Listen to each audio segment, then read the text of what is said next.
Edgar Wright calls Mad Max Fury Road the best action film of all time. That is the headline on this week's Movie Burner News, John. Very controversial, Stephen. Some would say. I personally wouldn't, because I actually did quite like Mad Max Fury Road. It's, for me, the best Mad Max film. By a mile. I'm sorry. Those other ones were good. This is better. Just a combination of a whole host of sort of things going on in this film, Stephen, that really push it to the level that it's at. First and foremost, the performance of Charlize Theron, and then the performance, obviously, of Tom Hardy. Almost plays a mute-like figure for large parts of the film, but he's just got that ability to act with his eyes, and he really does enhance that leading role of Charlize Theron. She is a leading role, I'm pretty damn sure. Visually as well. Yeah, visually. Absolutely astounding film. The score's really very nice too, quite understated. There's a whole host of things going on there. We've got Nicholas Hoult, I do believe, in there. He's playing one of the white dudes, I forget what they're called. Those like white albino geezers that are very much maniacally followers of that. I can't remember the villain in it, Stephen. Doesn't matter. It's been a while since. It's been a number of years, but it's controversial. I digress. There's a whole host of things in there though that I did enjoy. I really liked the film, so not as controversial for me, but certainly people on Twitter who follow a Mr. Edgar Wright have had some things to say about it. They've been saying, what, know this, know that. The likes of Commando, Predator. He says, and he's right, neither are my favourite action films from Arnie. This is his opinion, John. It's all opinions, it's all subjective, Stephen. And you know, there was a lot of people saying things like Die Hard, etc., Terminator 2. It's really just what you get out of these films. For me personally, mine's is probably Terminator 2. I think it's just one of those films, the sheer pace of the film, I don't think it lets up for a moment. It's just one big chase, the whole film. The visuals as well for their day were state of the art. I think they still hold up well today. I've seen it not that long ago. Regret not seeing the 4K version in the cinema. I think it was on one day here in Glasgow. It was, last year. Released, colour corrected and whatnot. Yeah, I would have loved to have saw that. But listen, this film, Fury Road, is still one of my favourites. I wouldn't have committed myself to saying it was the best one like Edgar Wright has done. It's certainly in my top 10, John. And as you said, I think the acting, the performances from the main actors were fantastic, very convincing. And I grew up in a time when Mel Gibson, he was the only person I knew, in these films, the Mad Max series. And as you said, the visuals as well, absolutely stunning. It had a very gritty look to it as well, the film. Yeah, it's that kind of a post-apocalyptic sort of a dystopian. They did it with Salvation, Terminator Salvation. It's a crazy world, Stephen, a very colourful. It sounds strange to say that because it's quite a barren landscape, but in terms of the characters that are kind of floating around, quite a colourful and interesting world it's set in. I'm trying to think of who the hell the villain is, Stephen, but he's a very, very good villain.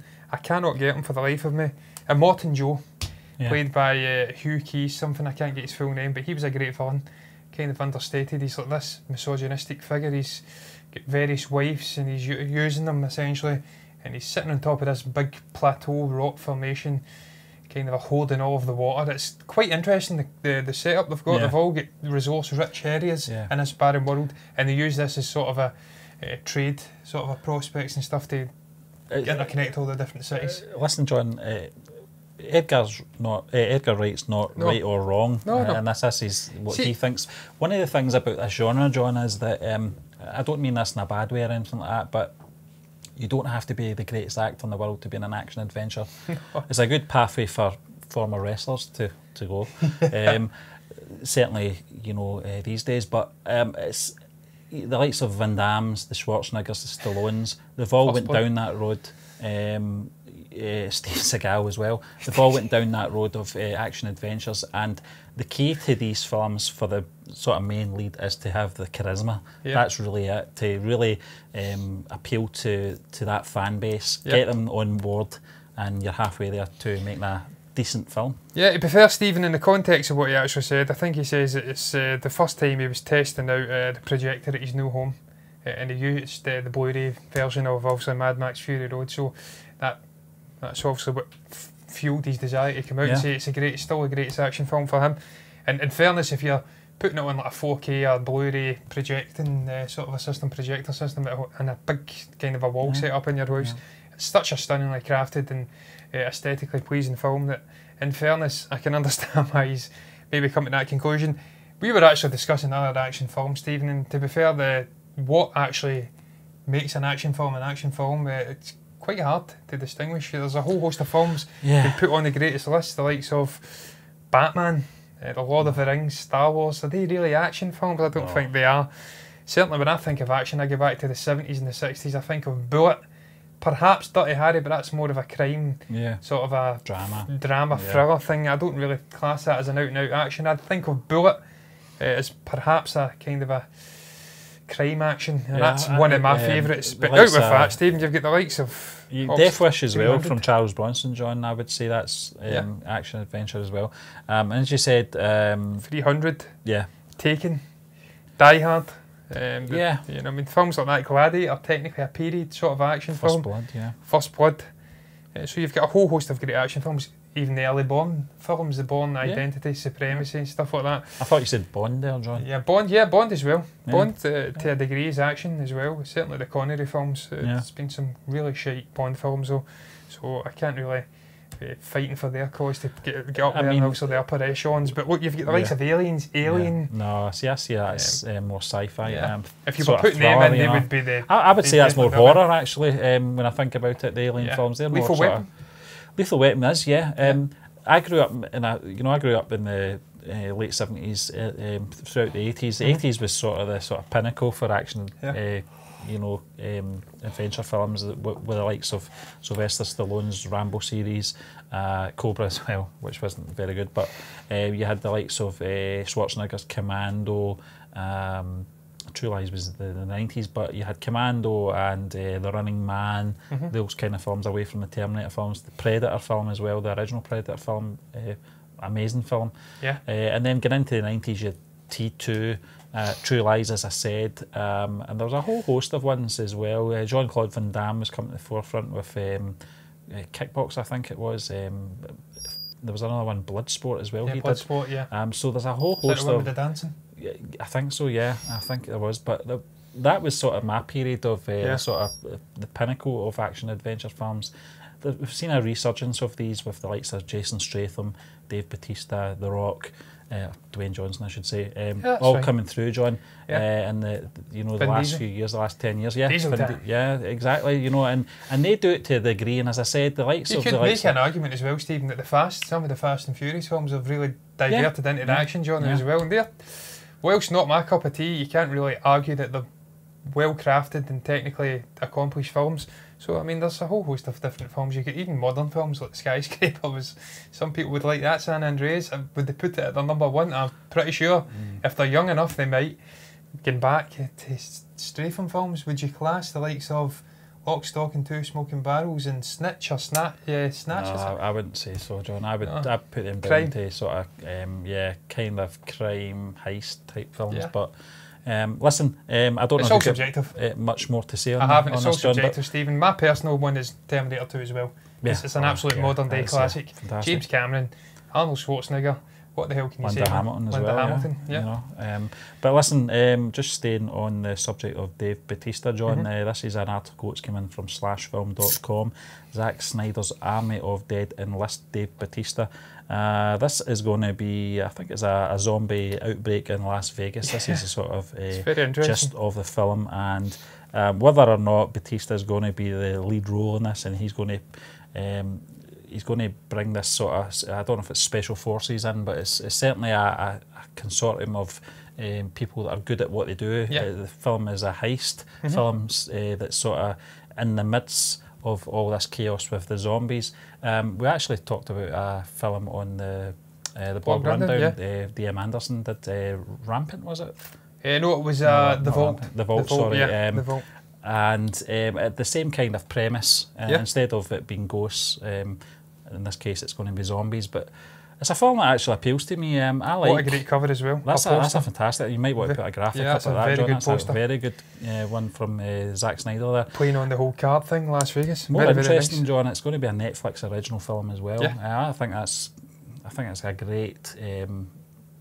It's a great catch for Netflix to be able to bring in Zack Snyder. A guy who, although much maligned for obviously his DCEU films, the early ones. I actually loved Man of Steel. I'm pretty sure he was involved with Man of Steel, wasn't he? The early formation of the DCEU. And even his idea for the Justice League, I thought it was fantastic what he had outlined. Obviously, tragedy befell. Well, it says that in the article, John. This is going to be his first directing gig since he departed Justice League in the midst of post-production due to a family tragedy. But the whole concept of the film, I don't know how much Dave Bautista is going to be involved in the film, whether he's going to just be part of the group or he's the one that's going to be. I doubt he's going to be leading this, I've got to be honest with you. Well, it depends on who else he got on board, Stephen. He may very well be the starring man. I says it, I think, in the box office chat. We were discussing, I don't know what it was we were discussing, Stephen, but I was speaking about Dave Bautista anyway, and obviously it says that he was an actor who was improving incrementally in each subsequent release that's come out. He's improving his craft as an actor. He's getting better and better and better every time. He's not quite the Dwayne Johnson leading man standard, but he's bringing in huge box office numbers just for his name alone. But he's a great actor. I don't want to say he's a great actor. Was there a trailer reaction we were actually talking about? Yeah, it was a trailer reaction. Yeah, it was... I can't mind what it was called, Stephen. Spy. My Spy, yeah. So that's what I was discussing it. So, I mean, I don't want to say he's a great actor. I'm kind of putting my foot in it there. He's not a great actor. He's a decent actor who's improving all the time. He could lead it. Like I said in the previous article, John, he's got the charisma. That's the thing. That's the key. So there is a possibility. I just don't know if he's there yet to be the lead role in this film. But then again, it's a Netflix film. A lot of experimental things happen in Netflix original films that sometimes work, sometimes they don't, so who knows. Yeah, one thing's for sure, Stephen, it's a very interesting concept. I was concerned that we may be getting to that watershed moment where we're overdoing the zombie genre. It's getting to the stage where people are getting bored with it. I think that's why they're... Fear of the Walking Dead and Walking Dead, they had to start changing up. But I think that's why they're throwing in a heist. Yeah, that's what I was going to say, Stephen, the fact that they are kind of changing up a little bit. Using this concept of a heist, getting into the midst of this quarantine area to pull off a daring heist in the middle of Las Vegas, with the added, obviously, extras of the zombies floating around. So it's not technically an out-and-out zombie film. It's got that action, kind of a heist thing going on at the side, and you put the zombies in as an extra bit of danger. So, I mean, they're using it intelligently. I was about to say that the watershed moment for the zombie genre that's perhaps coming. I think people are starting to get bored with it to a degree. So you're going to have to be boxing smart with what you're doing with these films. And you're getting Zack Snyder in. The guy knows how to give us a big box office sort of a blockbuster visual extravaganza. He'll get the money from Netflix, I'm sure, to do the film justice. And Dave Bautista's already proven that he can lead an action film, so I suppose he could come in. And we know he's got that blend of comedy as well from his Drax the Destroyer character, so I'm sure he'll do a smashing job. I'm certainly looking forward to seeing what comes out about it, because it's wetted my anticipatory juices. That's my new word of the week. Yep. I've not got much more to add. Impressed. But listen, we'll move on to our next topic, John. This is coming in from IndieWire. It's after 13 years, Will Ferrell and Adam McKay are doing their own thing. The Anchorman and Step Brothers collaborators will remain close friends, but they're breaking up the old gang of mine, as Paul McCartney once said. They both met in 1995, a long time ago, on Saturday Night Live, and they went on to make films such as Anchorman, The Legend of Ron Burgundy, Step Brothers, The Other Guys, films like that. They've always had this recipe of success, John. Not so much Holmes and Watson, though? No. Was both of them involved in that? Yeah, they were to a degree. He produced it, and obviously Will Ferrell starred in it. I think the most sort of satisfying thing from guys like ourselves who have always been fans of this duo, I think they're sort of leaving it open for maybe future work. But I think, like any good collaborators, they need time away. We were just talking about Stephen Merchant and Ricky Gervais. They've took an extended hiatus. It's funny how people react to when one is not working with the other. The natural reaction is a negative reaction, that they fell out, but that's not the case. Sometimes you need to take a step away from that collaboration, more to sort of inspire you to carry on and freshen things up, John. You know what it's like when you're working with the same people day in, day out. Sometimes you need to step away, and sometimes coming back, you know, that the magic returns. Yeah. I think that will be the case with the likes of Gervais and Merchant. Hope so. They're, you know, they've got a winning formula there, but I think they're doing the right thing, doing their own things as well. Yeah. Both of them are very successful, and it's the same for you know, Will Ferrell and Adam McKay as well. I think sometimes you just need that time apart to go and do your own thing, then come back even stronger, you know. Yeah, you're absolutely right, Steve. We've seen it time and again with creative forces that come together, meld the minds, the likes of John Lennon, Paul McCartney. They reach their stage, their natural conclusion where they have to part ways, and that's just a fact of life, really. Yeah. She did say a great example being Steve Merchant, Ricky Gervais. They've both went off in a different creative direction. Stevens went into directing and stuff like that. Even Stan and the likes of Logan, he's doing his thing. Ricky Gervais is doing his thing with Afterlife and stuff like that. So they're parted ways, but they're still got their unique flashes. And I'm sure when they come back, magic will happen. We've seen it with Simon Pegg and Edgar Wright as well. Great creative force, separated. But they will come back at some point and work again. It's a shame, Stephen, because they've worked very, very well together, as you did say. The likes of, I think they've done Daddy's Home as well. I've not seen any of those films to date. By all accounts, very, very good though. So much so they've had 3 sequels, I believe. Mark Wahlberg and Will Ferrell. So they've worked very well. Obviously, the Anchorman films, some of my favourite comedy films of the 2000s, getting into, obviously, a couple of years ago, I think Anchorman 2 was out.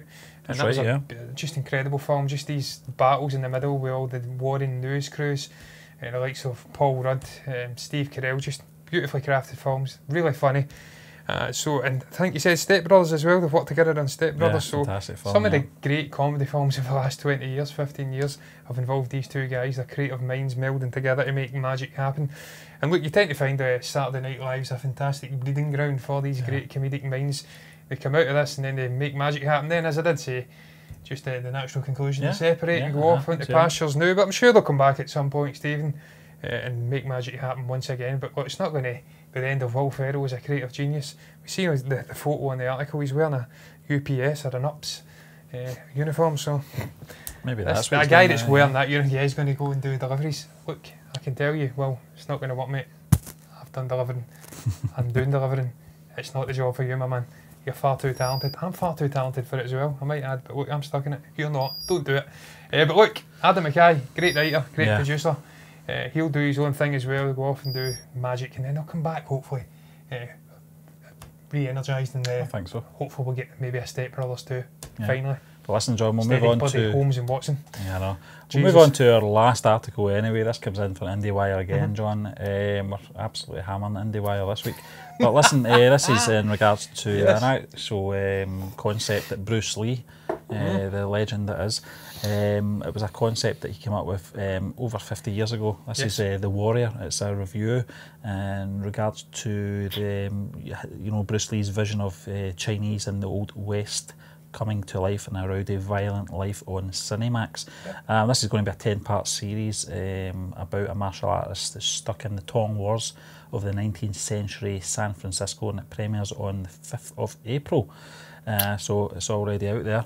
And it's really just in the series, Chinese immigrant Ah Sam, who's played by Andrew Koji, arrives in San Francisco in 1878 on a personal mission, but when his fighting skills come to light, he's soon sold to be a hatchet man for the Hop Wei, the most powerful Tong in Chinatown.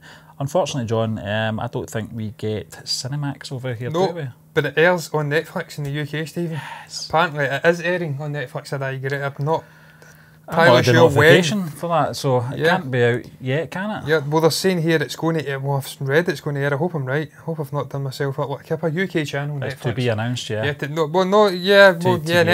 be announced, but it's going to come on Netflix at some point. So I'm really excited for this, Stephen. Yeah. Just the fact that it's got the fingerprints of obviously the great man himself, Bruce Lee. This guy knew how to do these sort of stories. We've seen it time and again with his fantastic films he put together. Sadly, too few for my liking. I know for your liking as well. So I'm really intrigued with the concept. Come back to this period setting in the middle of San Francisco, John, with this warring figure. The concept in the sort of late 60s, probably it was probably too soon for the studios at that point, unfortunately. Yeah, they didn't want to take a risk. Yeah, for an Asian lead.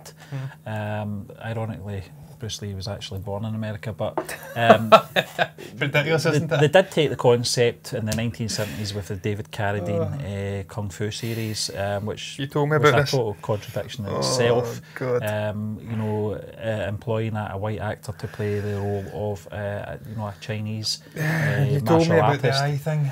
It was just terrible the way it was done. Certainly you wouldn't get away with it these days, but it was a real kick in the teeth for Bruce Lee as well.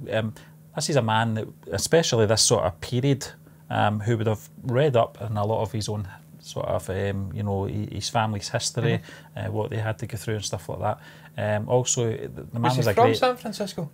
He was born, I think he was born in San Francisco, John, and then he moved with his family. His father was a performer, and he moved to Asia very early in his life, and I think he moved back to the US around about his late teens, and found work.